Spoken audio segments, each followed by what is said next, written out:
Hi friends, இன்றைக்கி என்ன video பார்க்க போகிறோம்னா NFBS தேசிய குடும்ப நலத்திட்டம். வாங்க அதை பற்றி டீட்டெயிலாக பார்ப்போம். NFBS தேசிய குடும்ப நலத்திட்டம், நேஷ்னல் ஃபேமிலி பெனிஃபிட் ஸ்கீம். குடும்பத்தின் முதன்மை வருமானம் ஈட்டும் உறுப்பினர் திடீர் மரணமடைந்தால் அந்த குடும்பம் எதிர்கொள்ளும் பொருளாதார சிக்கலை குறைக்க நிதி உதவி வழங்குவது தான் NFBS. இப்போ ஒரு ஃபேமிலி இருக்குது, அந்த ஃபேமிலியில் முதன்மை வருமானம் ஈற்றவர் யாராக இருப்பார்? ஒரு தந்தையாக இருப்பார், இல்லாட்டி தாயாக இருப்பாங்க. அவங்க ரெண்டு பேரில் யாராச்சும் ஒருத்தவங்க திடீர் மரணம் ஏற்பட்டால் அந்த குடும்பம் பொருளாதாரத்தில் சிக்கலை குறைக்கிறதுக்காண்டி நிதி வழங்குவது தான் நேஷ்னல் ஃபேமிலி பெனிஃபிட் ஸ்கீம், தேசிய குடும்ப நலத்திட்டம்.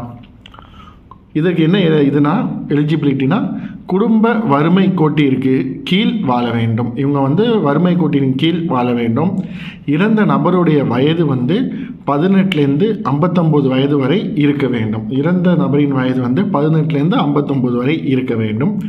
மரணமடைந்த குடும்பத்திற்கு ஒரு முறை மட்டும் அரசு சார்பாக 25,000 நேரடியாக அவங்களுடைய பெனிஃபிஷரியோட வங்கி கணக்கிற்கு செலுத்தப்படும்.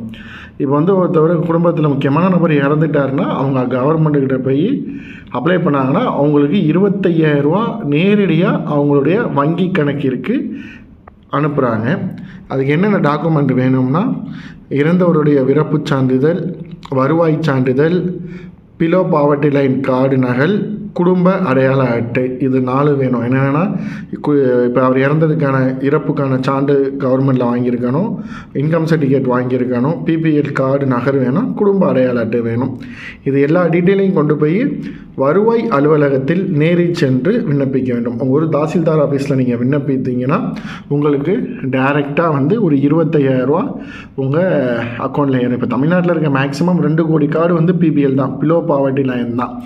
இந்த மாதிரி நேரத்தில் யாராச்சும் ஒருத்தவங்க வீட்டில் இறந்துட்டாங்கன்னா நம்ம அந்த நேரத்தில் அவங்களுக்கு ஏதாச்சும் ஒரு உதவி பண்ணணும்னு நீங்கள் நினச்சிங்க, இல்லை அவங்க பண்ணிங்கன்னா நீங்கள் இந்த வீடியோ பார்க்குறவங்க அவங்களுக்கு கொஞ்சம் ஹெல்ப் பண்ணுங்கள். தேசிய குடும்ப நலத்திட்டம், நேஷ்னல் ஃபேமிலி பெனிஃபிட் ஸ்கீம். இது முக்கியமான நோக்கம் என்னென்னா, அந்த ஒரு குடும்பத்தில் முக்கியமாக வருமானம் ஈற்ற ஒரு தலைவர் இல்லாட்டி ஒரு தலைவி யாராச்சும் ஒருத்தவங்க இறந்துட்டாங்கன்னா அவங்களுக்கு ஒரு முறை மட்டும் அவங்க பொருளாதாரத்தில் அவங்கள சிக்கலை குறைக்கிறதுக்காண்டி டைரெக்டாக அவங்க அக்கௌண்ட்டுக்கு 25,000 நேரடியாக அவங்களுடைய வங்கி கணக்கிற்கு நிதி உதவி வழங்குவாங்க. இதுக்கு என்ன சொல்கிறாங்கன்னா, அவங்க இப்போ PPL எலிஜிபிலிட்டி, PPL குடும்ப வறுமை கோட்டிற்கு கீழ் இருக்க வேண்டும். இறந்த நபரின் வயது 18லேருந்து 59 வயதுக்கு இருக்க வேண்டும்னு சொல்கிறாங்க. இந்த வீடியோ உங்களுக்கு புரிஞ்சிருக்குன்னு நம்புகிறேன். தேங்க்ஸ் ஃபார் வாட்சிங் திஸ் வீடியோ. மறக்காமல் நம்ம வீடியோ லைக் பண்ணுங்கள், ஷேர் பண்ணுங்கள், கமெண்ட் பண்ணுங்கள், மறக்காமல் சப்ஸ்கிரிப்ஷன் பண்ணுங்கள். தேங்க்யூ.